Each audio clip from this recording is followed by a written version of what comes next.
Tonight's species is one of the most popular to eat. Some people like to fillet it, while others like to serve them whole and deep fried. In either case, it's a big fan favorite at the dinner table. Tonight, we're talking about mangrove snappers here on the Florida Insider Fishing Report.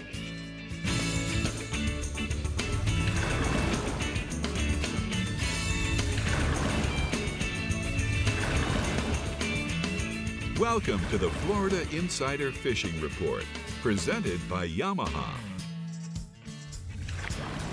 Hello and welcome back to the Florida Insider Fishing Report. We're halfway through the summer and so far the season has not been at all disappointing. There's been big smiles and catches all around. And you know, Rick, some of the big catches that stand out to me have been some of the photos of those massive mangrove snappers. You're absolutely right. And you caught some massive fish this past weekend, which we're going to talk about. So, you know, we went over, Kathy and I and Cammie and Colin, and we went fishing with Mike Avedon. We went offshore. Oh my God, catching some big red snappers. It was something that Colin's wanted to do. He's never been able to fish with Mike. Oh. And Miss Murphy managed to catch a 16-pounder being topped by Colin with an 18-pounder. But you can see smiles were had by all. Exactly. Well, those are big snappers. Big snappers. And I kind of know why I didn't get an invite. Maybe next time. You can't hold the rod. I can't. I don't know where to put it. Right. All right, Dave at the CCA Workbench, I am sure has some secrets or tips he's willing to share with us today, as always, don't you, Dave? Yep, I got a few. I have a really good buddy who targets mangrove snappers at night up where I live, and he's pretty good at it, so. So you phoned a friend and you're ready to go. Correct. Is what you're saying. Correct. Phoned a friend. All right, well, first up, we're dropping our lines in the Discover Crystal River Northwest region to see what Captain Jeff Hagman has to tell us about those mangroves. Get us started, Hag. Mangrove snapper can be found throughout my region in a variety of depths, anywhere from 4 feet of water out past 120 feet of water. They're really structure-oriented. They like to be around any kind of rocks, bridges, pilings, reefs, wrecks, and as Rick was just talking about in the intro, they're absolutely great to eat and one of my favorites to put in the fryer. They have great eyesight, so a fluorocarbon leader is a must, and you can go down to as light as 15 or as heavy as 30 and sometimes 40 pound depending on your water clarity. And you want to use a small lead and as small a circle hook as you can get away with. Knocker rigs work really well. Like I said, they have great eyesight, so downsizing your tackle will help you get more bites. So small lead, small circle hook, that knocker rig really helps. It lets them pick it up and give you a couple extra seconds there, or a second or two, just to feel that bite. They bite really quick, so you have a little more time to react to that. As far as baits go, live shrimp, sardines, small finfish are hard to beat. A chum bag out the back of the boat and cutting up some fresh sardines or some fresh pinfish or some fresh thread fins always helps getting them fired up. And the fish average anywhere from 1 to 3 pounds in my region inside 40 feet, and those bigger mangs can be found deeper. Staying offshore, Captain Rob Davenport of Big Nasty Charters out of St. Pete kind of specializes in going deep, making long runs, getting out to places where other people don't go a lot on our coast. And the deep dropping right now has been outstanding, in anywhere from 500 feet out to 750 feet. With snowies, yellow edges, queens, stylefish are being caught abundantly, as well as a lot of pelagics. I showed on a marlin last week, and I've got a couple photos of a recent trip with a beautiful queen snapper. Wow, that is beautiful. All right, and what else? A nice yellow edge. Oh, now they're delicious. Yeah, that's good eating right there. Moving inshore. Scallop season has been going great right now from the boundary line north up to Steinhatchee, with limits being easily obtained anywhere from 3 to 6 feet of water over turtle grass. Remember to fly those dive flags, and when you're out there traveling in your boat, moving to and from spots, keep an eye out for snorkelers in the water, and always be safe out there and fly those dive flags. I got a couple photos here from Captain Gary Bottel of River Adventure Tours out of Ozella Keys Marina of some nice anglers in the water with some scallops. Yep. Tell us what else is happening, Hag. The snook bite along the beaches and passes, from anywhere from Casa Grill down to St. Pete up to Anclote Island. All those outer barrier islands and the passes have been a great snook bite right now. It's been really hot. The incoming tide has been producing the best, but the outgoing tide, the outgoing tide has been producing the best, but the incoming tide has been producing too. Live sardines, pinfish, grass grunts have been the baits of choice. You can either free line these, or if you got some current, add a little lead. You're using anywhere from 3 to 5 feet of 30 to 40 pound fluorocarbon leader, a 4/0 to 5/0 trocar hook, and anywhere from 1/4 ounce to 3/4 ounce of lead needed. All right, bub, thank you so much. We're gonna go ahead and take a look at the Ozella Key Marina hotspots from the Northwest region. Hag says that we wanna make sure that inshore, we're snook fishing this weekend along the beaches and the passes. Use live sardines and pinfish, either free line or weighted, and then offshore. The gag grouper from 75 to 150 feet over the rock piles and the ledges. Cut and live baits are both working well on that knocker rig he was talking about, Brie. All right, some big uns are being reeled in the Reel Legends Central East region so far. So let's chat with our trusty captain and see if he can get us on some as well. How are we looking, Jim? It's looking really good this week. You know, during our red snapper season that we had, there was a lot of really big mangroves that were caught by guys that were targeting those red snapper. But I tell you what, this week the bite continues to be really good throughout the region. Most of those snapper are going to be found on those 90 to 130 high relief structures. And you can chum heavily or chunk or do a combination of the two. And you want to use a light leader. All the guys on the show are going to tell you about light leaders, small hooks. That's the only way you're going to fool a good big snapper. They're just smart fish. The other thing is the snapper are going to bite a couple of times before they actually crush it. A lot of times snapper like to bite a bait to make sure that it's dead or to kill it if it's a live bait, and then they eat it. So don't set the hook like you're bass fishing with a worm on the very first tap. Wait a couple of taps and then reel like you should be using a circle hook and reel into the bite, and that's the way you're going to catch those big fish. Right now the chum slick is key though. You're going to have to get those fish up off the structures that you can catch any of those fish, and most of them are running 3 to 4 pounds, but a few of those fish, especially in the northern part of my region, are running upwards of 10, 11, and 12 pounds. And then our other species offshore, we have had a fantastic midsummer comeback of dolphin this week in our region. And the 80 to 120 foot structures, and anything that's got a rip, a color change, if you can find a defined weed line, there's a lot of scattered weed out there, but if you can find a defined line, great places to look for dolphin, troll for dolphin. Most of the guys right now, actually, though, are catching them while they're slow trolling for king mackerel with live baits. You can have a heavy spinning rod, put an Upperman jig from R&R Tackle on it, a 3/4 ounce or 1 ounce jig on it with a little fish bite strip. That's a great way to pitch to those fish, and you don't have to keep it refrigerated or keep it, on in any kind of a bait well. It's not a live bait. It's just something that looks alive once you put it in the water because that bucktail breeze. Most of our dolphin are running 5 to 10 pounds right now. I've got a picture of one here that my son, Captain Justin Ross, caught just the other day over on 8A Reef while trolling for those king mackerel. This is one of 4 that they hooked while they were out there. So you can see the average size. Not too bad for the midsummer. Swinging inshore, our shallow water speckled trout bite is really good right now. And what's happening is they're biting through the middle of the day this past week, but that should change. They should go back to the beginning of the morning and then later in the afternoon here as we get into the weekend. Live baits like croakers, pilchards, finger mullet, mud minnows are all working really good. I've also been throwing a lot of soft plastic jerk baits. 5-inch saltwater assassin right now, the straight-tailed shad in the gold pepper shiner or the native shiner color, or there's a new color called watermelon slice that's working really good in the color of our water at this time. Now, as it gets dirtier, the one Rick is holding, the brighter colored one, is going to work much better. So be prepared once you start seeing that color, that algae bloom start and that color get in the water, start using those brighter colors. Most of our trout right now are running about 17 to 18 inches, and you can concentrate on anywhere that there's mullet, especially if it's a hard structure like a spoil island or a rock pile or something like that. That seems to be holding a lot of fish. And I've got a picture here of one of our friends from the show, Elsa Kapicki, and her husband came out with me the other day for her 75th birthday and their 60th wedding anniversary. And she got this nice trout with me against a mangrove covered shoreline the other day. Good job there, Cap. Tell us about the black drum. Last species is the black drum, and it's been a few weeks since I've talked about the black drum, but you know what? Because they really haven't been around. But that all changed this week. The drum showed up. They are chewing.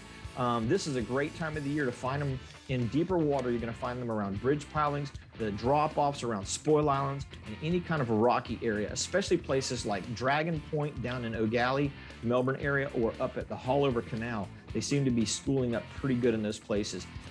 The deeper, the better. 10, 15, even 20 feet is where you're going to find them. Crabs, clams, oysters are all good cut baits to use on a standard bottom rig. If you prefer to throw a bucktail like I do, I use two different kinds. I use a 1/2 ounce chartreuse R&R tackle Upperman jig, and I put some scent on that. I squirt some scent on that, either some Bang or something like that, and I put a fish bite on it. Or I use a Saltwater Assassin Pimp Daddy colored 4-inch sea shad on a Saltwater Assassin jig head, and tip it with some clam or crab flavored fish bites. Those two can be cast and pulled through the schools, bumped off the bottom, and the black drum really hit those things. Now, our average drum is running about 15 to 30 pounds right now, and a few of these fish are pushing up into the 50-pound mark. And I got a picture of Robbie here that caught one with me the other day, and that's just not too bad, if you know what I'm saying. Boy, I'd like to catch one that big. That'd be fun. We have to get you up here, Rick, because they're starting to show back up, and they should stay pretty consistent all the way through the fall. So let's look at some dates and see if we can come up here and catch a couple together. Sounds like a good plan. All right, thank you so much this week, Bub. We're going to go ahead and take a look at the Rodan Marine System hotspots. He says inshore, snook on most of the docks, piers, and near ponds, inlets, north jetty. Use live pilchards, croakers, or pinfish for fish up to 35 inches, and then offshore, mangrove snappers and high relief structure in 90 to 135 feet of water. Use live pinfish, pilchards, or chunk bait for fish up to 10 pounds. That drum fight is like none other. It is so much fun, and then you get them to the boat, especially if they're big, you just, yes. You can feel it. Oh, I love them. All right, we have another Real Legends sale going on now through July 27th. Get 30% off Real Legends apparel for men at reallegends.com. You could look like this gentleman right here. Come on, Brie. Nobody can look like me, because that means they'd have to shave their head, get gray in here. What do you want to look like this for? Okay, that went a totally different direction than where I thought it was going. You can be dressed like this. RealLegends.com. Okay, the Alto Equipment Keys region is giving us the 411 on some mangrove snapper bites and beyond when we come back. But first, Dave is taking charge at the CCA workbench for Academy Sports and Outdoors Rigs and Techniques. Who's that guy over there? Who's that humble man? I don't know. I don't know who that guy is. Didn't you think it was going somewhere else? Yeah, exactly. I have no idea who that person is. Mangrove snapper. Offshore. Offshore. Be there. Be square.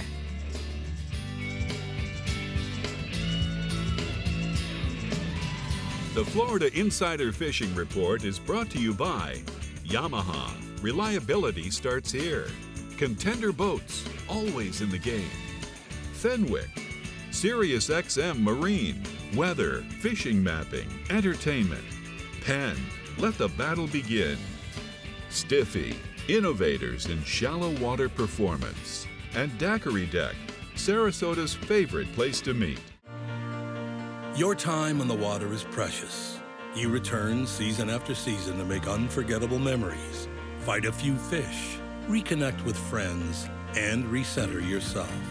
If you count on having this time, you need an outboard you can count on to power it. That's why boaters stay with Yamaha for the long run, for life. They know reliability starts here.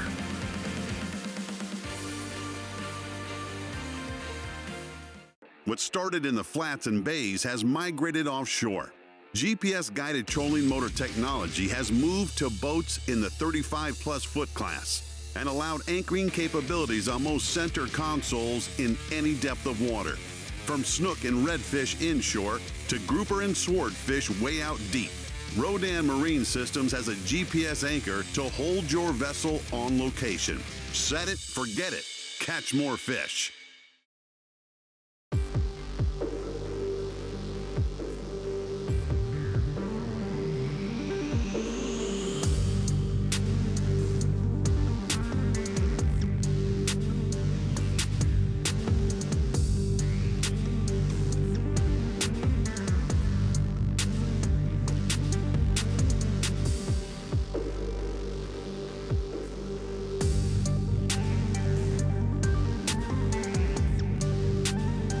Every year, Noble Air Charter flies over 20,000 outdoorsmen and families just like you, economically, to over 300 Bahamian and Florida destinations. Noble Air Charter makes a substantial investment, improving booking and aircraft route planning to create the most affordable and economical flight possible. And tomorrow, Noble Air's team will rise to the challenge to raise the bar yet again.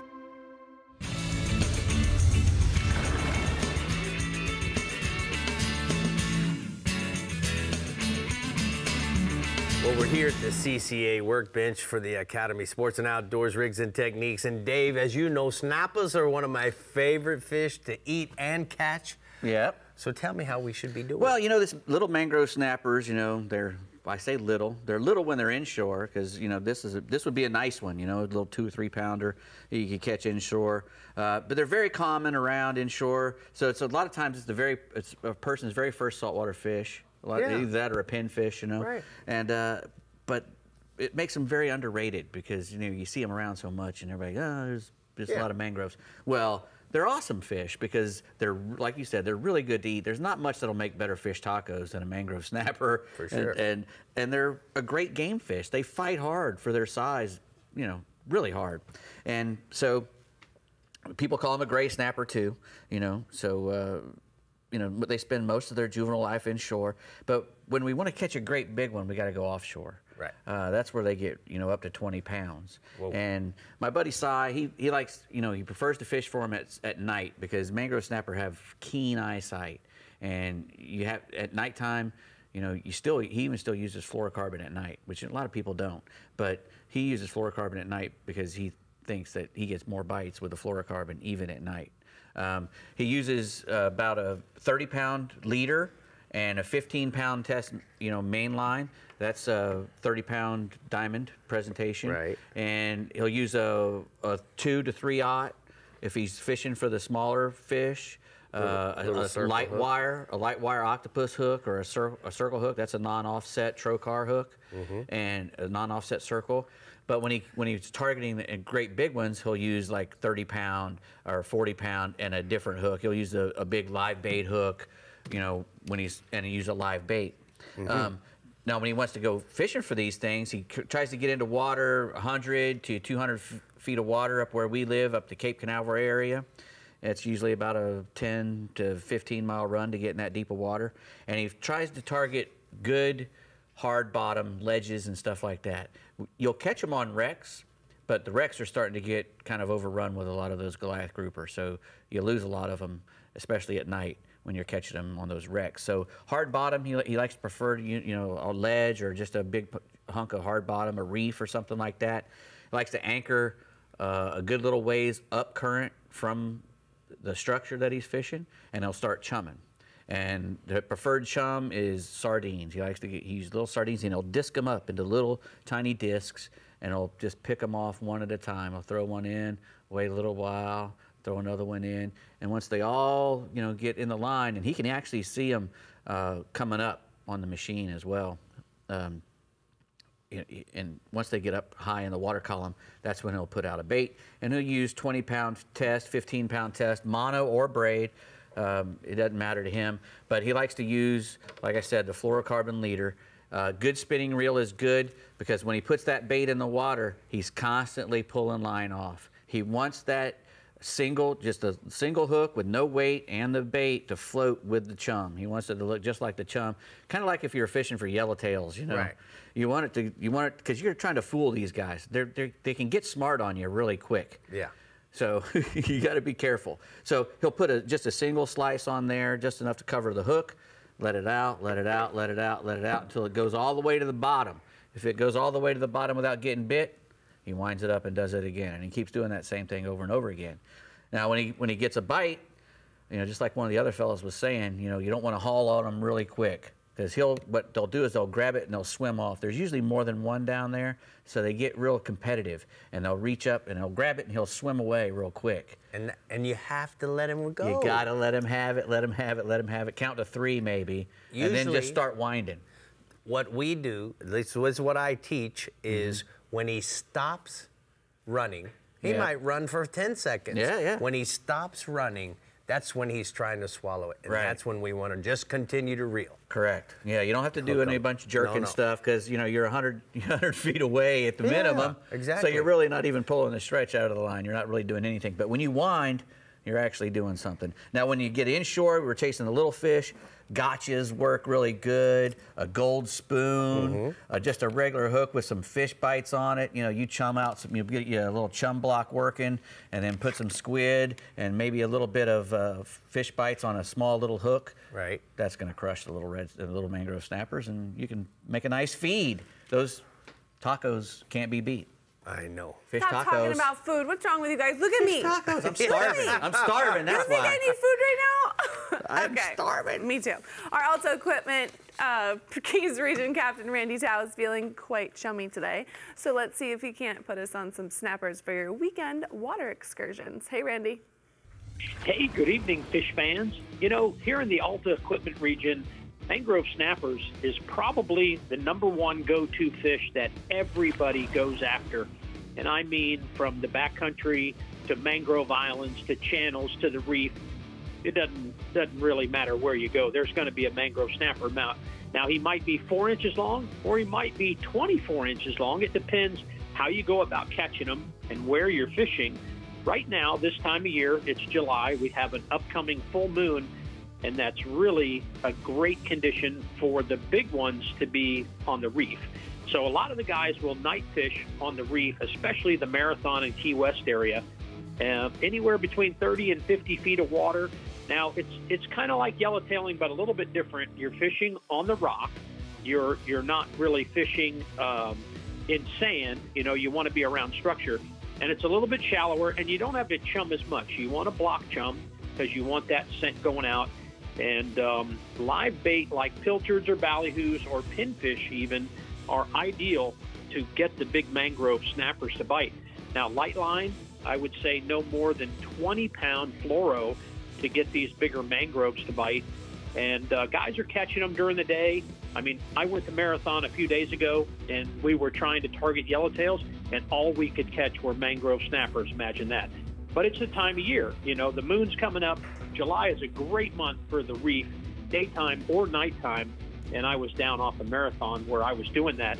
Now, a friend of mine, Captain James Simsick with Spear Crazy Charters at a Marathon, does a lot of reef fishing, and he had sent me this picture of a mangrove snapper Debbie Perry had caught just the other day during the daytime fishing. That's a nice fish, Randy. All right, let me tell you, what else is happening offshore? You know, the dolphin right now, I've always said July is one of my favorite months to catch a big dolphin. And we're talking about not a schoolie, not a gaffer, but something in that 20 to 30-pound range. And we're coming up to the full moon 5 days before, 5 days after. For some reason is a good time. You can't ever predict what the weather's going to be, but certainly the time, if you relate to the moon phase, is very good. And I've been seeing some 25, 30, and 40-pound dolphin in the last few days being caught. Now, they're not doing anything different. A lot of these guys that I talk to are finding them on birds. The fewer birds right now are holding bigger fish. The more birds, and I always talk about that, the birds are really key. If there's a lot of birds, there's a lot of bait. That's because there's a lot of fish pushing the bait up. But if you find that working bird, something that's working into the current especially, our current here runs to the northeast, so the opposite of that would be the southwest. And a lot of times if those birds are flying, if you could just slow down and look at the birds to see what they're doing, if they're fading to the southwest, chances are they're on a nicer fish. And that's what these guys do. They read the birds and they understand what they're doing, and then they get lined up to find them. Captain Brian Cohn on his boat, the Contagious out of Robbie's Marina, he is one of the best at catching big dolphin and consistently winning tournaments. I talked to Brian the other day. He sent me this photo of his anglers in the Miami Outboard Dolphin Tournament with a 49.5-pound dolphin to win that. Wow, that dude is just always around a big fish. I wish I knew his secret. All right, but I know some secrets about inshore fishing, so tell me about the snooks. You know, the snook fishing has been good. And, you know, guys fish different. Some guys are on the flats. Some guys fish around the mangrove islands, shoreline beaches. So there's a lot of ways to catch a snook right now.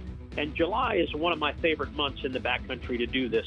Now, I fish a little bit different from some guys because I use live bait, and I like a 3/8 ounce jig head with a pinfish. That's my favorite bait right now to catch snook. And, you know, the current is key. When you have moving water, a lot of times, if you look at your GARMIN tide chart, you're going to see the tide on there. But it might be a 6-hour tide, but maybe 3 hours is actually hard moving water.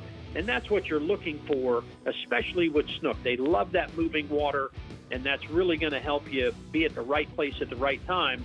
And that's really what it's all about. There's a lot of places where these fish get, but knowing where to be and at the right time is key. It doesn't matter incoming, outgoing. It's the water movement, that conveyor belt is really going to make a difference. Captain Pablo Rodriguez with Slam Time Charters at a marathon, he comes up to the Flamingo area quite often, and he sent me this picture of Eloise Maybury with her backcountry snook she caught fishing with Pablo. Oh, that's cute. awesome. All right, tarpon, give it to me, Daddy.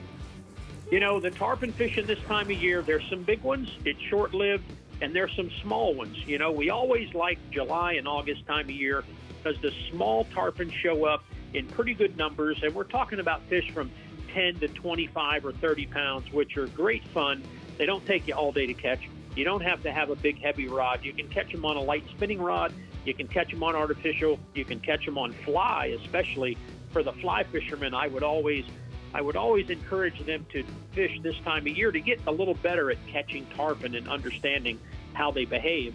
And it's no different right now. There's tarpon in the backcountry, and especially around the Flamingo area, it's a morning thing. A lot of times that early morning, first couple hours is key, and you don't want to miss that because you might get back there too late and you don't know anything has happened. But I was talking to Captain Randy Stallings. He's a fishing guide out of the Lorelei, and he was telling me his tarpon fishing the last few days has been pretty good. And he sent me this picture of his angler with a tarpon they caught on fly doing just that. All right, thank you so much, Randy. We're going to go ahead and take a look at the hot spots from the Florida Keys region. Redfish. Look for the big schools of fish pushing water just under the surface, especially when you're running from one spot to another. And then offshore dolphin. Find the birds are key. Pay attention to the direction that they are working. It will help you decide what's under them.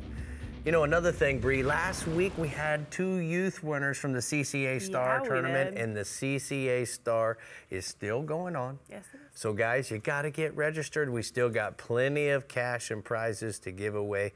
We hope you can be a winner.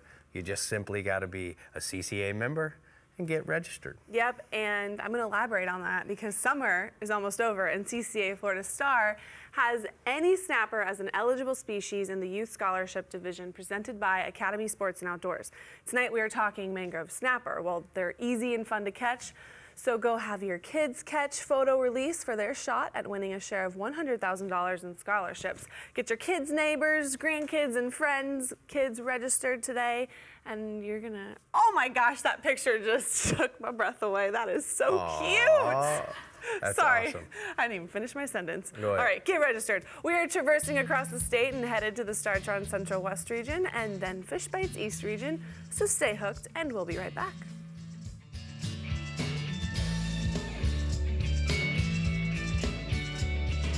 The Florida Insider Fishing Report is brought to you by Power Pole, Total Boat Control.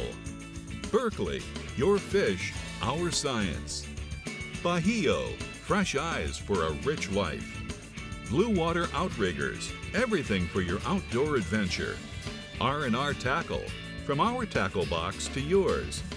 Florida Coast Equipment, Florida's largest Kubota dealer. Visit one of our 4 locations or online at floridacoasteq.com. And GARMIN, plot your paradise.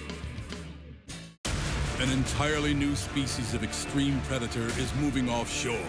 The Yamaha 5.6-liter V8 XTO offshore outboard.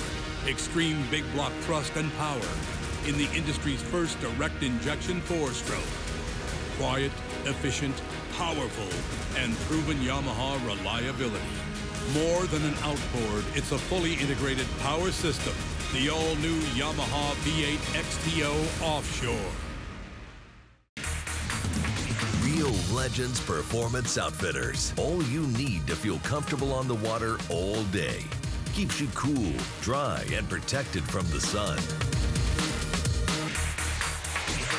Real Legends Performance Outfitters. Durable performance technology at an unbeatable value. Shop anytime.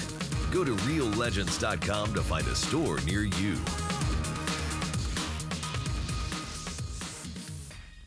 The only reel with over 100 years of heritage. ALVEY sidecast reels allow you to cast over 150 yards with up to 900 yards of capacity. ALVEY's state-of-the-art drag and 22-inch retrieve rate per wine is perfect for any surf challenge.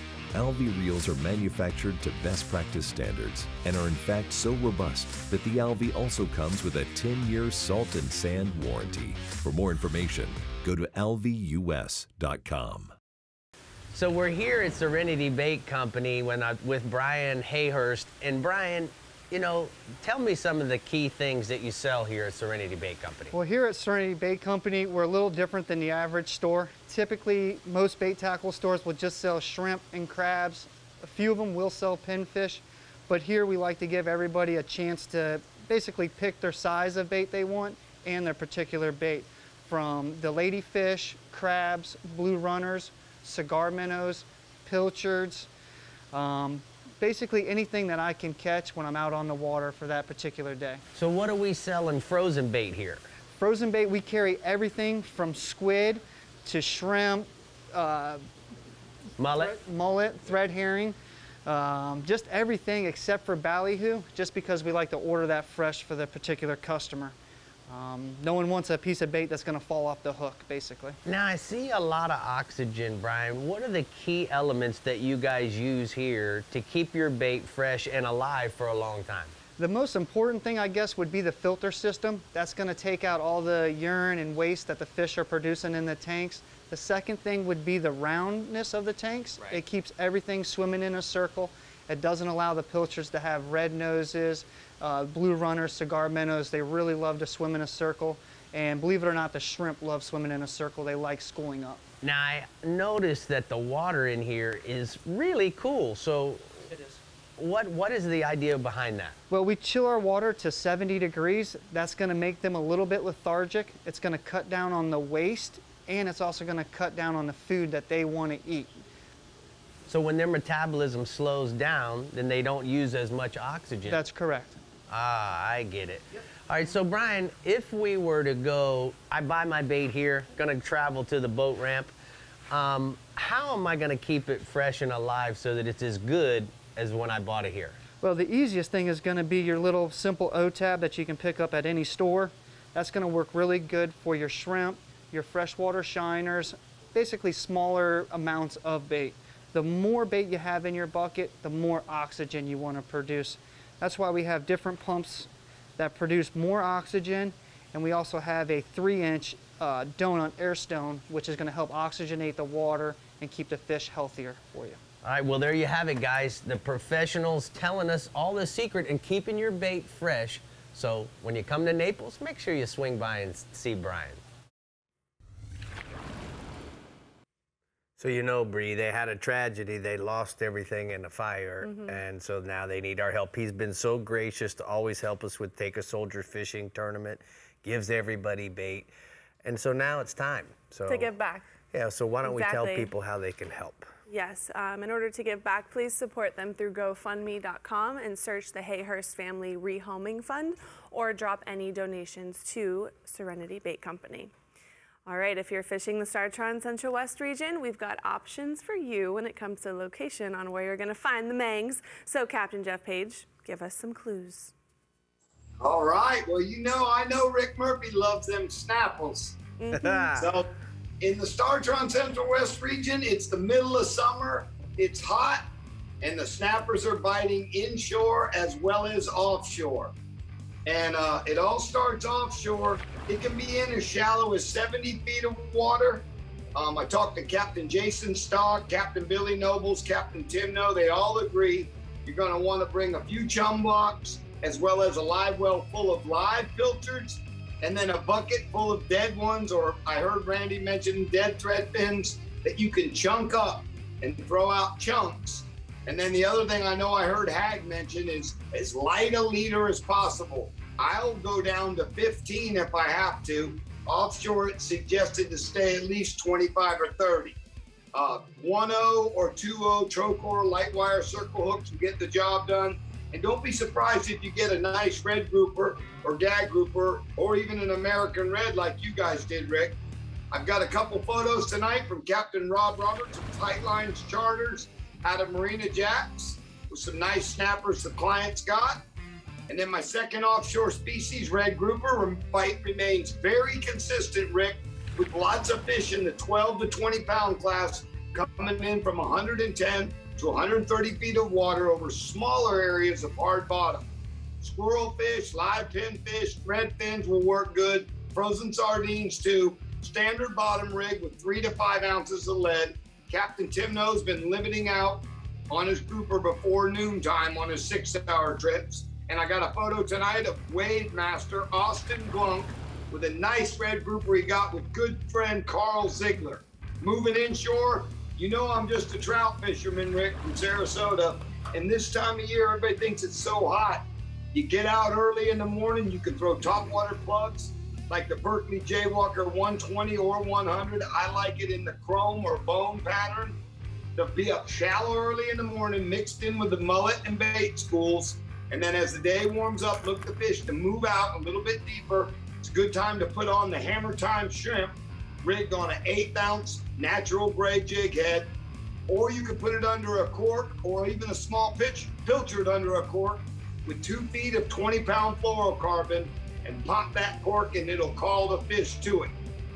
Some of the good areas are off Bokeelia down south and then off Emerson Point to the north.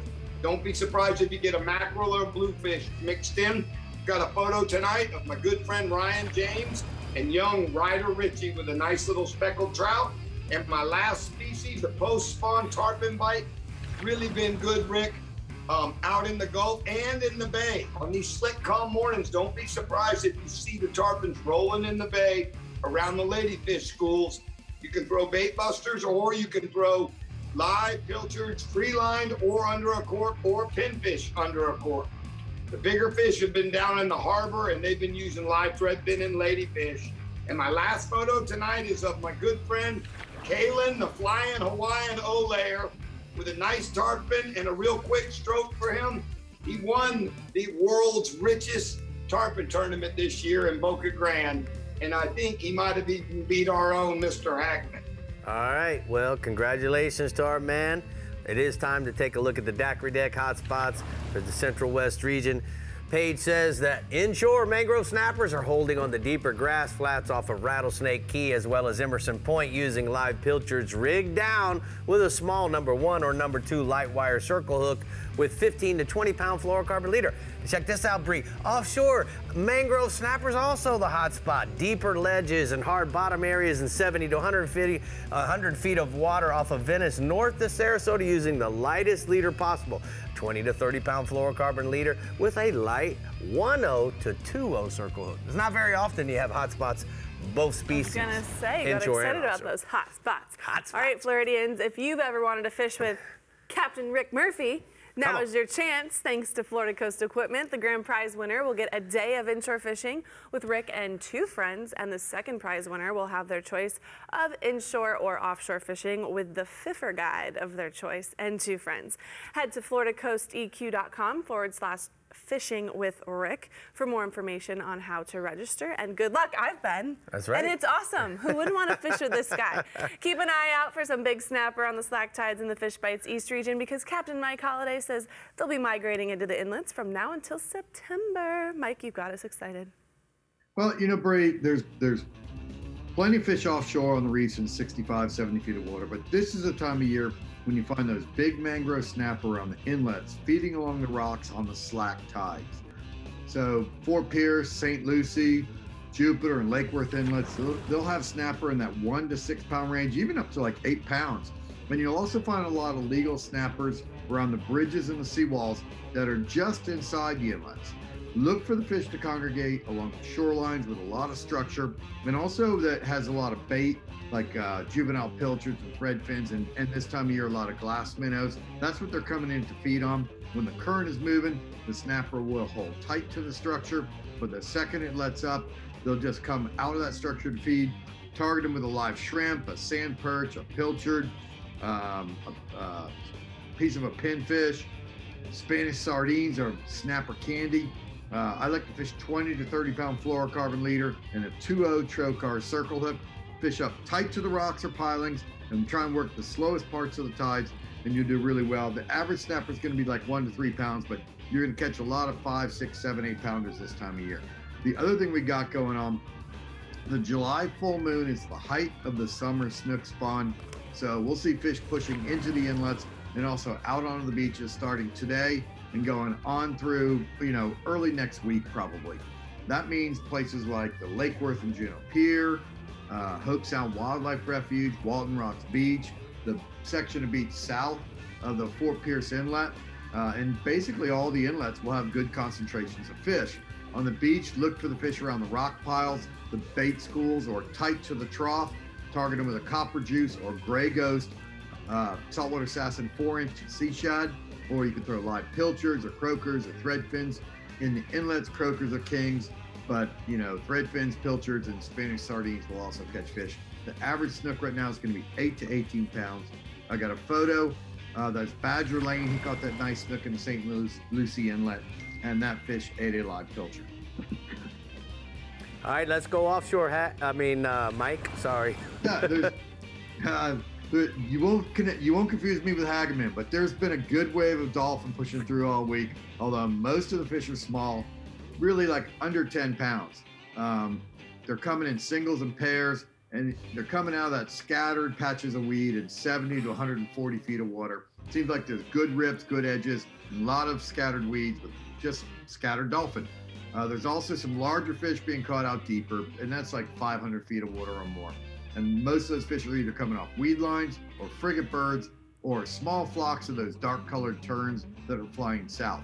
Right now, you just want to run and gun to cover water. So start your day leaving the inlet in the dark, running until you see something that looks good, whether that's a rip, a current edge, a color change, or a weed line.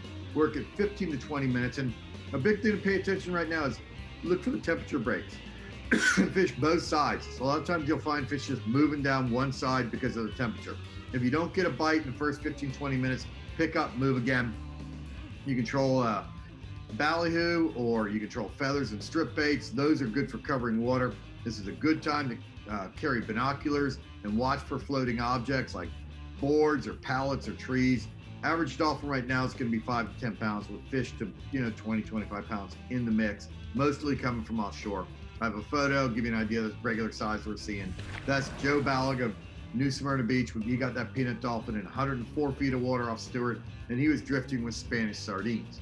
The other thing going on, it's the full moon in July, which is the Wahoo moon in my east region. The best action is going to be in 220 to 400 feet of water off Palm Beach. Although, off Jupiter, it's more like 180 to 260 feet of water. And then working your way up the 8 Mile Reef off Stewart and the Octolina Bank off Fort Pierce will have fish.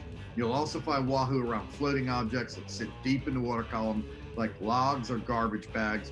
You want to get an early start, have your baits in the water by 6 a.m., and high-speed troll along the rips and edges, or slow troll large live baits like blue runners or mullet. You can also troll a double hook ballyhoo with a purple and black or a red and black islander lure. Wahoo are, toothy, so use a number 7 or number 8 wire leader. The key is to get the bait down. You do that with a planer, a downrigger, or a trolling weight. The average wahoo is going to be like 20 to 40 pounds. All right, tell us about the bass fishing, bub. How's it doing? Well, the Toho Kissimmee chain continues to produce fish in the Kissimmee grass areas and also around the topped off hydrilla. That bites at first light. Then you want to move out to the deeper areas of open water in the middle of the day. Start your morning throwing frogs or topwater plugs. Throw them up in the holes in the grass, or work them around the mouths of the shoreline canals or around the points along the shoreline canals, right where they intersect the lake. As the sun gets up, you can throw a June bug colored tap out worm, Rick Carolina style. You want to put a 1/4 ounce weight on it and drop it right down the edges of that hydrilla, and look for the areas that have hard bottom. You'll mark it on your bottom machine. It'll mark hard bottom and shells. You find those shell beds and you can bounce that worm along slowly and you'll do really well. You can also fish live shiners, either the cork or free line. A lot of guys put a larger hook. That'll make the shiner kind of go down underneath the grass, get a little bit deeper this time of the year because it's kind of warm. Seems like the fish are holding in small schools, so a lot of anglers right now in Kissimmee Toho are slow trolling the shiners until they get bit and then just turning around and working that spot where they got bit for more fish. It's a 20 to 30 fish morning with the average bass 2 to 3 pounds and bass up to about 6 pounds. Well, Mike, thank you so much. I know we'll be seeing you soon here, but we're gonna have to take a look at the T&H Marine hotspots from the East region. Appreciate you. Inshore, whiting and croaker in the surf. At Normandy Beach, shrimp, sand fleas, and fish bites, easy fleas are gonna work for those. And then offshore, schools of dolphin, 90 to 120 feet of water off of Jensen Beach, drift and chum with live baits. All right, the ALVEY Reels Northeast region is gracing us with his presence coming right up, and Dave Farrell at the CCA Workbench will be gracing us with Taco Marine new product presents. Yeah, look at this cool thing. Ooh. You want to get up and go with your Garmin, you can do it. There's a present right It's there. a portable Garmin. I like with a that. transducer. Nice. Nice. Gotta love it. Yes, we do. I want two. So They're small. The Florida Insider Fishing Report is brought to you by Academy Sports and Outdoors. Have fun out there. Penn, let the battle begin. Alta Equipment Company, where uptime matters. Ameritrail, load, launch, relax. Rodan, set it, forget it, catch more fish. Discover Crystal River, Florida. Bass Assassin and Saltwater Assassin. Best lures, period. And Maverick Boat Group, makers of premium boat brands Maverick, Hughes, Pathfinder, and Cobia. Yamaha's reputation for saltwater reliability is driven by the 4.2-liter V6 Offshore's 97% reliability and overall performance. Reimagined with new advantages like built-in digital electric steering for incredible responsiveness and exhaust rerouting for more powerful reverse thrust. The legacy of the reliable Yamaha 4.2-liter V6 continues, now more refined and capable than ever. Yamaha, reliability starts here.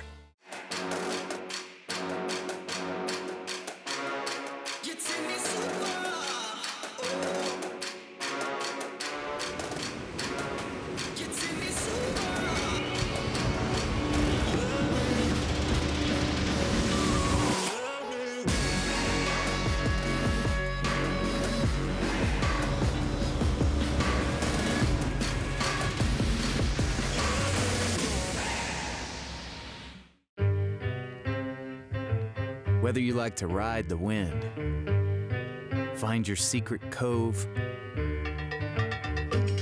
or reel them in.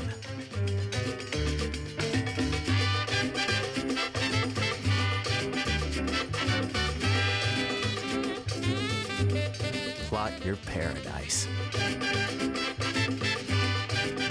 with GPS Map Series from Garmin.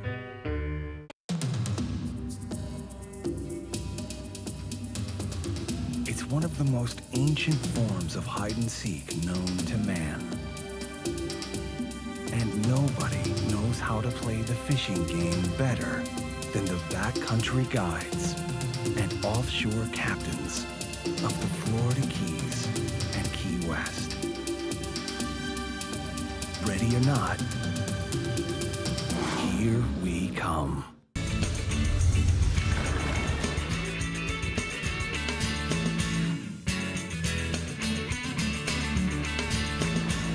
We're here at the CCA Workbench, and we're going to troll down the edge with Taco Marine, Dave. Trolling down the edge again. Trolling down the edge. I love it. Here we go, man. We're going to run off with some Real Legends, Real Tech short sleeve shirts.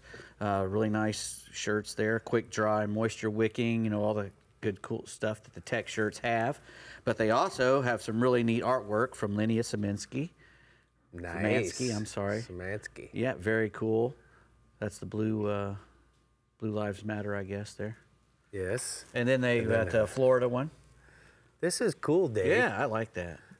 I really like the contrast between the green and the state of Florida flag. Right. That's really. The Florida Mahi. Florida Mahi. Yeah, I man. like it. What do we got here on the front? RealLegends.com. Got the Florida Mahi on there. Nice. Yeah, so where do we go to find it? RealLegends.com. Okay. Right there where it says so. I love the fact that they're my size. I'll be wearing those. Yeah, I next noticed that. I did notice that. I made that a requirement. Berkeley Vibrato is the next product up for grabs. It's the perfect little jig because it's got it keeps a exact center of gravity where you tie on the back.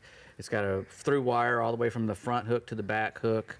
It's got a really slow flutter rate when it's going down. It flashes really good. And then once you get it to the point where you're going to be jigging it, when you pull up on it real hard, it vibrates, and that's where it gets its name, the Vibro. And can I get it out of I here? don't know. I don't know if you can get it out without getting yourself. Yeah, that's going to end up with me bleeding. Yeah, exactly. It's good for targeting suspended bait, suspended targets and whatnot. And the way it's made, it just makes it really easy jigging. Right. Flutter drop, really hard. Vibration on the uptick. I've used these a lot, catching redfish on the jetties in Louisiana and Texas. There you go. And they work very, very well. Yep, there you go. Something else that works well. Dave, Garmin's known as a big unit company. And in the last few years, look at what they're doing. They're making a lot creating of cool watches. Yeah. Yeah, the little striker thing that we had over the other day. Of course. Yeah, I used this just the other day on my little skiff. And here's something now I've got something to replace it with. To the new. Yes. The new, smaller, it's more the Garmin Striker Vivid 4CV fish finder and a GT20 transducer in one box.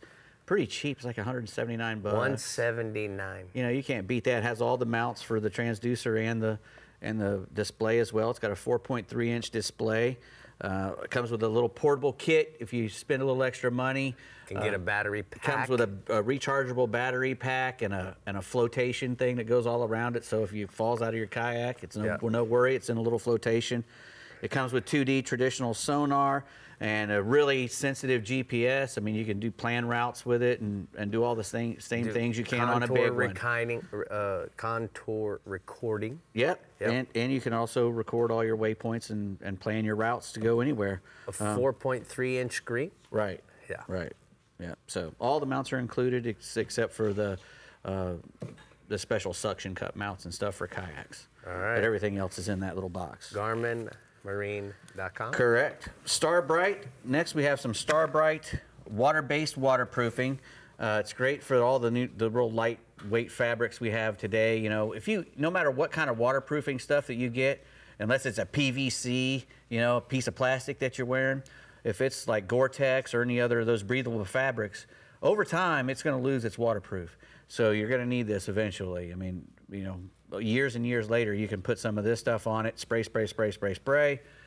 wipe it in real good and let it dry, and now you've got a completely new waterproof garment. Perfect for old rain suits that you've washed. Exactly. I use this stuff all the time to retreat my rain suits because I have a lot of them that I really like. Yeah, that fit you good and and they breathe have well. a logo on the back because it's a Yamaha rain suit or something, and I don't want to throw it out. Yeah. So when you wash them, when they get to stinking, we forget about them in the boat. They're mildewy, get a little smell like that. Wash them, get them clean. Yeah. And guess what? Retreat them with this. It just restores the water repellency to any garment. Starbright. Starbright.com. All right, Brie, now we know how to waterproof you. Yeah. We'll spray you down. Spray you down. Don't say water around me right now. You thirsty? Yeah. She's worried about something breaking. That's what I'm worried about. Let's head into the ALVEY Reels Northeast region where the Giants live and see what impressive catches Captain Tommy Derringer is showing off this week. Show me the mangs, Tommy. I'm still laughing he gets about this. the water. Yeah, sorry, he that was gets just it. too funny. You get it, right? You guys, we get some giant mangrove snapper here, some monster mangoes here in the ALVEY Sidecast Reels Northeast region. And you know what? You've probably heard me talk about those big mangoes quite a few times over the last few weeks as those spawning fish. They have been fired up. Now, I spoke to a couple of our offshore snapper specialists, and they tell me they've had a great mango season so far with some good numbers and some really good sized fish. Now there's still some huge 10-pound plus fish hanging around. And you know what? They should really be fired up here coming up on the full moon we have this weekend. Now you're going to find those mangoes on the bigger ledges in anywhere from about 100 out to 140 feet of water. And if you're fishing the bottom, you can use a variety of live and dead baits. But one fun and really effective way to catch those mangoes is going to be to chum them up to the surface. You know, when they spawn around these full and new moons, from as early as about May through about this time of year, you can start chumming them up to the top. Guys will typically use chunk sardines or really any kind of cut bait. Now, we had some great luck using chunks of cut bonita a couple of weeks ago. That worked really well too. Now, you're going to want to downsize your gear to a long 20 to 30 pound fluorocarbon leader with a smaller 2 to 3/0 Eagle Claw circle hook. Now, you can just float a chunk of that sardine back with the chum, and the fish are going to pick it up. Now, you're probably going to encounter some red snappers as well as some occasional muttons. Not a bad thing to have happen if you're getting out there this weekend. Now, I've got a photo here. Adam Turner sent me this picture of one of those monster Northeast Florida mangrove snapper that I like to talk about so much this time of year. That's a big old snapper right there. That's what I was talking about. That's a Land of the snap up. Giants. Mm-hmm. It is. Now, staying offshore, guys, you know, the kingfish bite, it's still going really strong this week. You know, it's kingfish tournament season, and there's been some big fish caught, including some 40-pound fish in last week's Greater Jacksonville Kingfish Tournament. With the full moon coming up, traditionally, you know, those bigger fish are going to move in closer along the beach. Trolling a live pogie or a ribbon fish, wherever you find pogie pods, that's going to be a good choice to look for those kingfish this weekend. Now, we've been seeing some big ones skyrocketing through the pods of bait while we've been tarpon fishing this week along the beach just north of the St. Augustine Inlet. And let me tell you, that's a really cool sight to see. Now, most anglers are going to troll from about 30 to 50 feet until they start to get a bite going. Now, the reefs and the wrecks offshore, they're also holding some kingfish pretty much throughout the entire region. And those kings are averaging about 10 to maybe 20 pounds. But like I said, we should see some bigger fish hit the beach this weekend with that full moon. Now, moving inshore, you know, the flounder bite has been good this week with some really big fish being caught. I spoke to my brother, Captain Todd Derringer from InshoreAdventures.net. He tells me he's been fishing the lower tide stage. He's using mud minnows and some finger mullet, and he's finding those big flounder. Now, he's targeting the creek holes on the last of the outgoing tide and those smaller little runouts right along the intercoastal waterway when the tide is almost bottomed out. Now, those little runouts, if you check them out, you're going to see they're holding a bunch of small mullet and some some mud minnows as well. And you know what, guys? Those flounder, they love to eat those baits. It's a great place to check out to find those fish. Now, there's also been good numbers of flounder around all the area inlets, also on that low tide stage. You're going to want to fish the down current side of any rocks, docks, or riprap with a finger mullet, again, or a mud minnow on the bottom, and you're most likely going to find some flounder chewing. And I've got a picture here. This is Amy Kennelly with a big old flatty that she caught in Jacksonville right there near Mayport Inlet. Not bad. Now, also inshore, guys, we've had a great redfish bite this week. I mean, it's been one of the better redfish bites I've seen in a while. Now, I've been finding some big schools of redfish up shallow this week. We've had that negative low tide with that west wind blowing it out even more. Now, the backs of the creeks from St. Augustine all the way up to Fernandina have also been holding good numbers of redfish on the lower tide. And the flats from Palm Coast to Tomoka Basin, they've also been holding those fish on that same tide. Now, it can be tough to get into those particular flats in the south end of the region on that lower water, but you know, if you have a real shallow water skiff or a kayak, I would definitely give it a look this weekend on that low tide. Saltwater assassin, paddle tails, and jerkbaits have been working well on the artificial side. And then live finger mullet, those mullet are just the perfect size right now. Those are definitely going to get their attention as well. Now, if you get out at first light, this is also going to be a great tide to toss a top water plug on that higher tide. You know, find a grass line that's holding some of those perfect size finger mullet, toss your plug as close to the edge as possible. And I got one last picture here, guys. This is Ava Williams with a big redfish that she caught with me in about a foot of water in St. Augustine, and she was stoked. I think that was her biggest redfish she's ever got. All right, Tommy, we're gonna go and take a look at the strike zone hotspots from the Northeast region. We'll see you in a day or two. Inshore redfish and flounder in the creeks and holes on the last of the outgoing tide throughout the region. Use mud minnows on the finger or finger mullet on a 1/4 ounce jig. Offshore, Kingfish along the beaches troll live pogies and ribbonfish at 30 to 50 feet, especially where you find the schools of pogies. All right, well, it's been a few weeks, but here's your reminder that if you would like a chance to win this exact 1952 Chevy 3100 Hot Rod, all you have to do is purchase raffle tickets at ccaflorida.org/hot rod. Looking pretty good to me. Yeah, man. We thought we forgot about him, but we didn't. Nope. Hang in there, Mangrove Snapper Snipers. We're checking out what the GARMIN Panhandle and Rio Legends Southwest Region captains have to tell us for the weekend ahead. And remember, to keep up with everything fishing in Florida, make sure to head over to our website, like us on Facebook, follow us on Twitter and Instagram, and to see new fishing adventures, along with reports, subscribe to our YouTube channel, Captain Rick Murphy. We will see you soon. The Florida Insider Fishing Report is brought to you by STARTRON, cures and prevents ethanol fuel problems. ALVEY Reels, a better way to fish. Berkeley, your fish, our science. CCA Florida, the voice of recreational anglers for over 35 years. Diamond Fishing Products, our reputation is on the line. Murphy's Law Sport Fishing. Book your trip today at murphyslawsportfishing.com. And Strike Zone Fishing.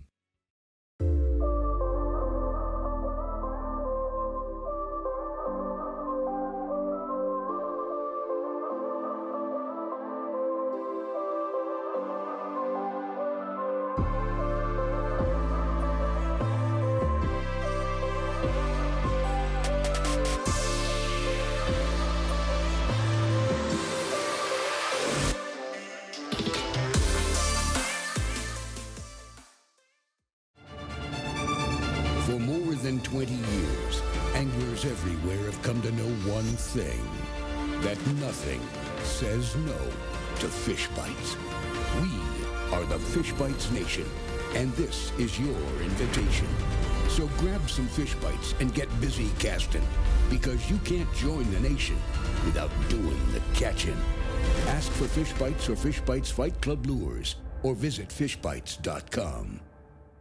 Come explore untouched Florida, where you'll step into holy sea cow and fish pristine waters where you'll reel in, whoa! Come discover Crystal River with exciting adventures and incredible surprises everywhere. From exhilarating river adventures to scalping in the Gulf to delicious fish to fork cuisine, this is the place where you can relax into, Just a short drive from Tampa and Orlando is the amazing Discover Crystal River, Florida. Learn more at discovercrystalriverfl.com.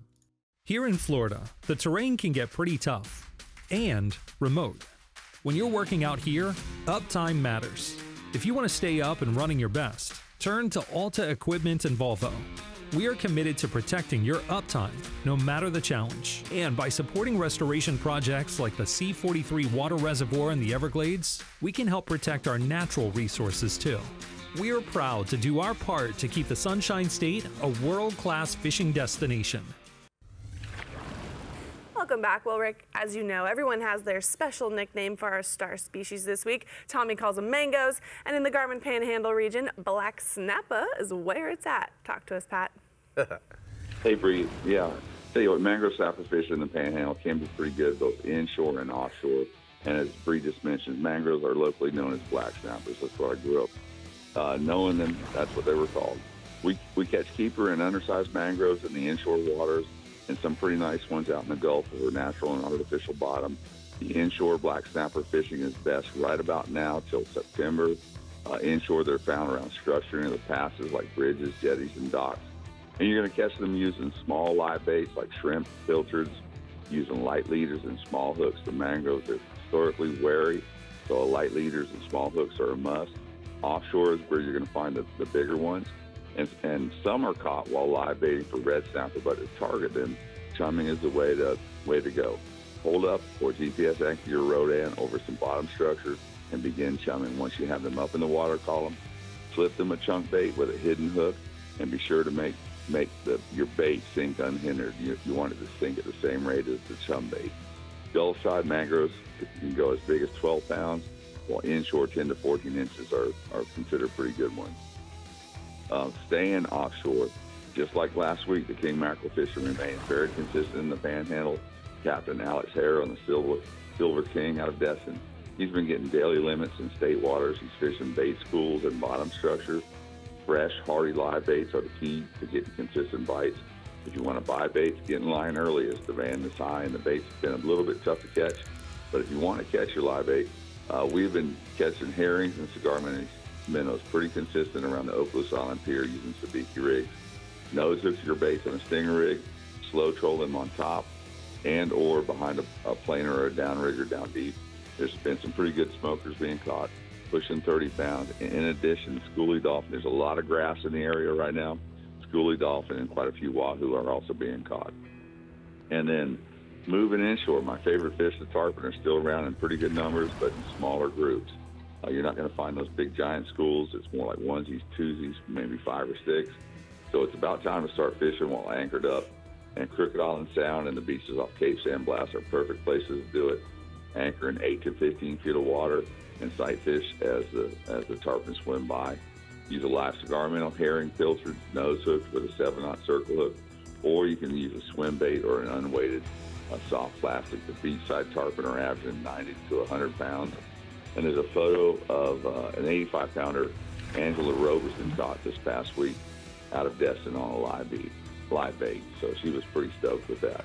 I'd be stoked and then too. Finally, like last week, the redfish, both the bulls and the slots, have been good this past week. The bigger fish are still in the deeper bay structures like the Hathaway Bridge, the Midway Bridge, and the 3 Mile Bridge. Afternoon outgoing tides at the Hathaway Bridge have been particularly consistent, using live baits on a Carolina rig. But if you want to catch some slot reds, check out those residential docks west of Navarre towards Tiger Point. Go dock to dock looking for the docks with deeper holes. And a good indicator for a dock with a deeper hole in those flats is a dock that's got a pretty good-sized boat on a boat lift. Fish a small live bait like a spot minnow, a croak, or a filtered under a float. Those sound reds are running 20 to 24 inches, but there are some fish pushing that upper slot or above. So fishing all in all has been pretty good, man. All right, thank you so much, Pat. We're going to go ahead and take a look at the blue water outrigger hotspots from the Panhandle region. Pat Tar says that inshore, the Halfway Bridge on the afternoon outgoing tide for big redfish on live baits and swim baits. And then offshore, the Okaloosa spear fad continues to produce for wahoo and dolphin on the troll and yellowfins maybe on a live bait. What do you think, Brie? I think that sounds good. Captain Ronnie Houston is pulling out all the stops in the Real Legend Southwest region to get you hooked up to your mangrove snapper this weekend. So Ronnie, take it away. Well, you know what? Like always, it's a pleasure being here. But the mangrove snapper can be caught both inshore and offshore throughout the whole region. And like we've talked about over the years, especially on the offshore side, structure, ledges, and wrecks, and chumming to a point not to overfeed the fish, but just enough to keep them going. Once you get them going, dropping back small cut baits, light leaders. And I'm going to tell you what, there's an interesting bite that happens this time of year up in the northern end. And it's anywhere, especially with the closures going on right now, Sanibel to Stump Pass, you want to concentrate on the inside all the way up to Charlotte Harbor, along flats, sandbar, points of independent islands, blowdowns, and according to Captain Danny Latham and Captain Corey McGuire, just finding just about any structure and any type of chum will work, whether it's box chum, cut pilchard, herring, possibly 1 to 3/0 trocar circle hooks, and once they get going, just cut baits. And having some live pilchards along with pinfish, you can either flatline or knocker rig them, and with the snook and redfish closers, doesn't take long to get a limit of mangrove snappers. I got a couple nice pictures of Captain Corey McGuire with some nice limits of mangrove snappers, both on the offshore and inshore side. And I'll tell you what, with the bait that's up there in the northern end of the region right now, if you're trying to learn how to throw a cast net, I strongly recommend using a quarter-inch mesh. But I'll tell you what, look for them diving pelicans. You got to be selective if the sun's out. You look for the shine. There's a lot of small bait, but there's some bigger pilchards, and there's some pinfish underneath. If you want to go out and catch you some mangrove snappers, all the bait you want's right up there in the northern end of the region. Now, still on the offshore side, the red groupers. Captain Corey McGuire to the north reports Fort Myers Beach to Stump Pass, 90 to 100 feet, 10 feet. Concentrate on hard bottom, and he's also telling me if you have trouble reading your bottom finder, another good tip, try to figure out where these groupers are, what to look for. Just drifting in those depths, simply using bucktail jibs, thickwit squid. Once you start getting in a variety of areas where you're catching them groupers, it's a good way to find them. Then you can anchor up and try a variety of cut baits as well as live baits, whether it be pinfish or cigar minnows, seem to be the best on the bottom. But if you're catching small fish, I strongly recommend, even Captain Corey says, you got to keep moving. Once you get into a zone of catching keepers, it should not take long to get a limit.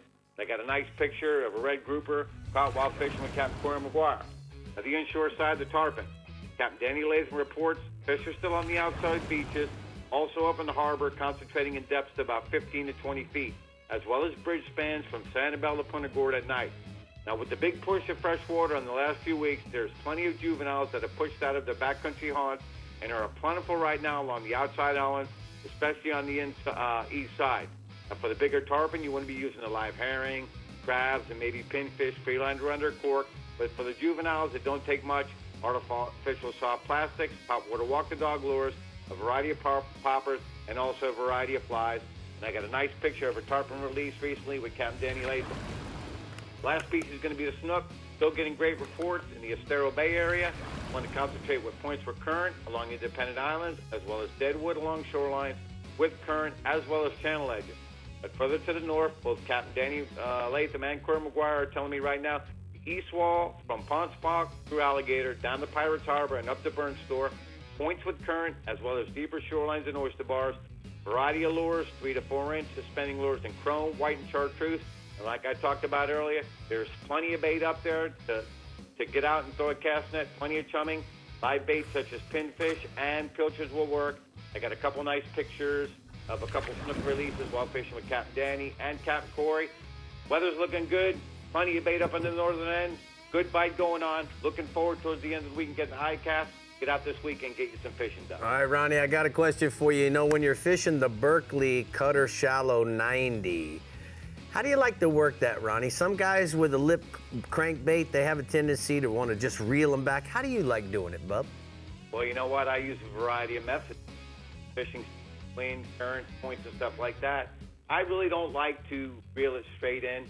I like a twitching motion and pause, twitch, twitch, pause. I might twitch it twice and pause. I might reel it consistently, twitch, twitch, twitch, pause.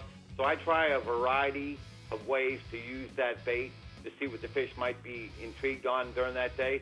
But you know what? If you get into the thick schools of fish or you're fishing some deep current or a point where current, you want to bring that lure in with a steady retrieve instead of twitch, twitch, pause, so the fish can't figure it out, especially in steady current. All right, bud, thank you so much. We're going to go ahead and take a look at the Catty Can hotspots from the Southwest region. He says inshore redfish, Chatham River to Indian Key, Middle Bays with good freshwater flow coming out of the mangroves using cut baits. And then offshore, those red snappers, Fort Myers Beach to Boca Grande, 155 to 175 feet of water. Look for the fish raised up on your bottom machine using cut and live baits is going to work for them. All right, coming right up on the Florida Insider Fishing Report, we're scoping out what the R&R Tackle Southeast region has to offer, so stay tuned, and we'll be right back. All right. Be right back.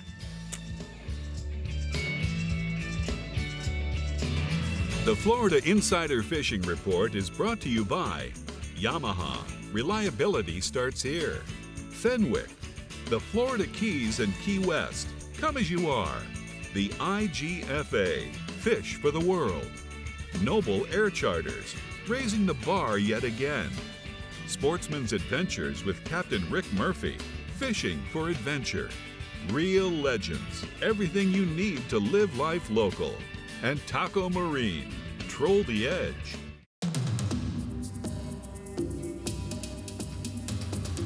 It's one of the most ancient forms of hide-and-seek known to man.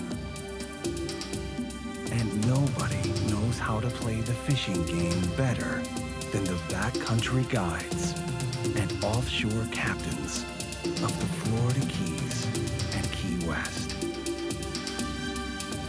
Ready or not, here we come. At Florida Coast Equipment, we understand you don't work banker's hours, so neither do we. You have a business to run, you have a family to feed, and you need your machine up and running. So our service team and our parts department will be there. If that means we have to stay late, we'll do it. If we have to start early, we'll do it. Because at the end of the day, you want equipment you can depend on and people you can trust, and we have a service team that will be there to service you. Pump up the performance in all of your engines.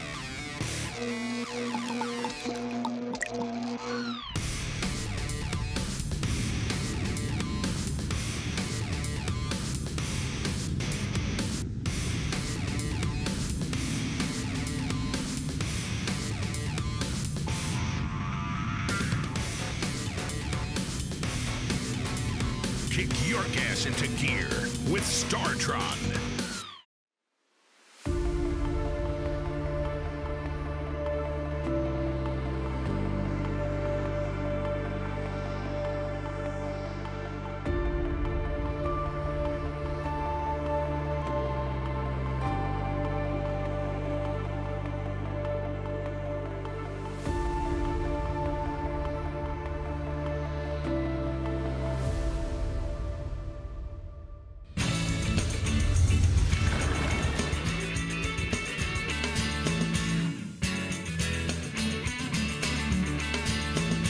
Today's power pole tip is about the travel strap.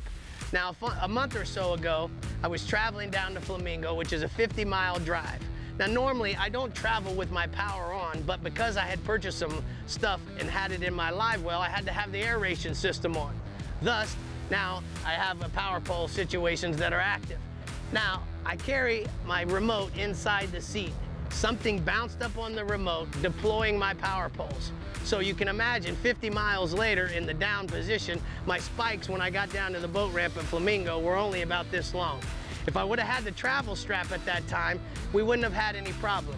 It really works very, very well. It works on all the power pole models, and it's really simple on how you put it on. We're gonna simply go around like so. I like to bring it right here by one of the bolts here. We're gonna pull the Velcro tight and strap, and pull it on there tight. Now, this keeps my power pole from deploying even if the power is on or if there's some problem with the switch because of something laying on top of it. So if you have any questions about the travel strap, it's $14.99, or we'll actually make you a deal and sell you two for 30 bucks. So go to powerpole.com, and that's today's power pole tip. All right, if mangroves is what you're after in the R&R Tackle Southeast region, Captain Jimbo Thomas is on the line to tell you some good news. Talk to us, Jimbo.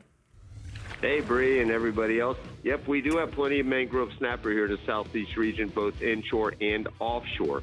Pretty much any structure will hold mangroves. They can be found around any of the bridges up and down the intercoastal waterway, as well as the creeks and inlets and artificial reefs. Now, Captain Wayne Kahn aboard the Reward Fishing Fleet out of Miami Marina, he tells me that his favorite time to fish for mangroves is from the middle of May through August. And lately, he's been finding fish from 1 to 3 pounds with the occasional larger one up to 6 pounds. And he's been anchoring or drifting live pilchards, cut sardines, and silver sides over the reefs and hard bottom in 50 to 60 feet of water. He likes to use 20-pound tackle, 30 to 40-pound mono or fluoro leader, and 1/0 to 3/0 circle hooks. And you want to use just enough lead to hold the bottom. And if the fish are spooky, you might want to go down to a little bit lighter leader. And he prefers to fish off the moon, and he says the bite usually doesn't start until after 9:30 or even 10 o'clock. And he recommends chumming with cut chunks versus block chum. That keeps a lot of the little bait stealers away. Now, staying offshore, dolphin catching has remained consistent. The fish, they're being found offshore anywhere from 8 to 15 miles around large patches of sargassum and also under terns and frigate birds. Now, some of these schools have been short undersized fish. Then there's been schools of fish in the 4 to 6 pound range. Larger fish, they've been moving to the south. The smaller ones, they're generally going toward the north. Now, once we locate the fish, we're catching them on trolled ballyhoo and small lures along with small live baits and cut bait, bonita and ballyhoo. And in the Miami area, we've had a hard time coming by live bait, so we've been dropping our sabiki rigs under any of the large patches of grass or floating debris that we find offshore, catching those small blue runners that are hanging underneath, and we're making that bait as we go. And those small blue runners, that's what those dolphin are mainly feeding on. So one hits the water anywhere near dolphin, it definitely gets hit immediately. Now, I got a photo here. This is the Ken Cook crew from the Naples-Fort Myers area with a nice catch of schoolie mahis, and we had a decent blackfin tuna that we caught aboard the Thomas Flyer last Friday. Now, moving inshore, we've got permit, and July is one of the best months to catch a permit. and the fishing has been excellent on both the inside and outside flats of South Biscayne Bay from Soldiers Key south to Angelfish Creek. Look for these permit around the channel edges, rock piles, and hard bottom flats that have good moving water, and also around the Arsenicer Keys, Midnight Pass, and along the southwestern shoreline. Now, small live crab is the best bait, along with pink skimmer jigs and crab pattern flies. And then we got snook from Lake Worth Inlet south to Government Cut. Get out to your local inlet in the evenings. You want to drift live baits on both the incoming and outgoing tide. Just about any good live bait will work. Herrings, pilchards, pinfish, croakers, whatever you happen to have around your inlet there. And fish the live bait on a Jupiter rig with 40-pound fluoro leader and 5/0 to 6/0 circle hooks. Also, flare hawk jigs and jigs with soft plastic tails bounce along the bottom. That's getting some bites. Some of these snook have been up to 25 pounds. And don't forget that snook are catch and release until September 1st. So, Jimbo, appreciate everything. I guess we'll see you in the next couple days up there at ICAST. We're going to go ahead and take a look at the hot spots from the southeast region. He says that inshore, catch and release snook off of the beaches in all your local inlets using live and artificial baits in the early morning and evening. And then offshore, troll rig baits and small lures or cast live and cut baits to dolphin offshore around the weed patches, floating debris, and under the birds. Okay, my fish-catching Floridians, we've given you our best, and now it's time for you to get out on the water and give us yours. But don't head to the shore yet. We're telling you what we're catching next week right here on the Florida Insider Fishing Report. Right, Rick? That's right. That's right. Your time on the water is precious. You return season after season to make unforgettable memories, fight a few fish, reconnect with friends, and recenter yourself. If you count on having this time, you need an outboard you can count on to power it. That's why boaters stay with Yamaha for the long run, for life. They know reliability starts here.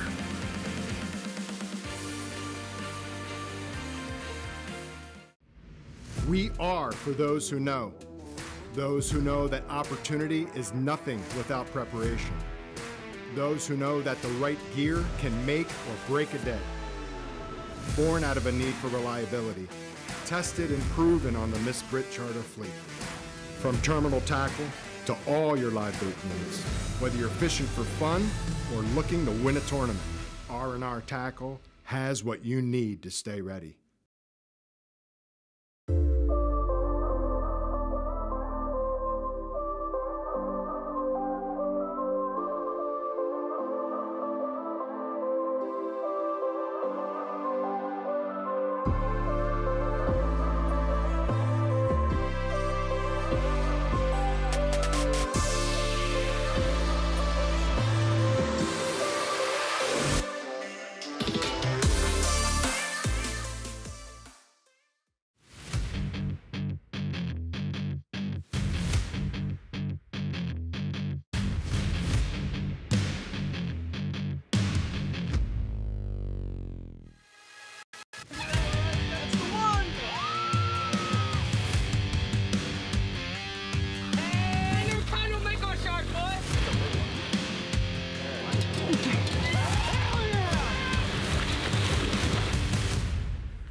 Next week, we're talking permit. So make sure you tune in. Jimbo did say in his report, July is the best month for permit. So you know what? We're talking permit. I'm going to have to spend more time in South Florida. But you know what else is this week? That I won't be going to. We're afraid to have you walking around. I'm just going to sit my happy belly on the couch and listen to you guys. Say hi to all those guys watching from the hotel in the morning, hungover. Yeah. So Dave, I want to ask you, you know, they used to rotate ICAST, yes, which is a trade show. One. Let's tell everybody what ICAST is, a trade show where the industry, a lot of the fishing, tackle manufacturers, anything clothing, to do, everything has to do with outdoors. And fishing. And fishing. Yes. So they all come under one roof. It's been in Orlando for like 7 or 8 years. Yep. It used to be alternated. I've been in one in Dallas. I've been one in Chicago. I've been to one in New Orleans. What about Atlanta in 1987? I wasn't there for that one. Oh, I wasn't even born. I was only 12 in 1987. Gotcha. I was there. 1987, My first one was 92. What are you looking forward to most about ICAST? Just wondering. I just like to look at the new stuff. Well, they have a whole talk to all the fellas I haven't seen in a long time. A new product showcase. I used to vote and all that. Still vote in all that. It used to be strictly for outdoor riders and media. And we didn't have it last year, so. That's correct. So we're missing all those fellas we didn't get to see. Yeah. Exactly. It's going to be fun this year. I'm sad I'm missing out, but I'll be there next year. Yeah, you will. Ready to go. Better than ever. Better than ever. Be ready, guys. Be ready. She's I'm coming back. All right, thanks for tuning in, everyone. Make sure that you get out there this weekend. Send in your photos, catch some big fish. And we'll see you next week for Permit. Gentlemen, have fun this weekend. I won't be here. here. Tap you for the permit. No. Somebody. I got this.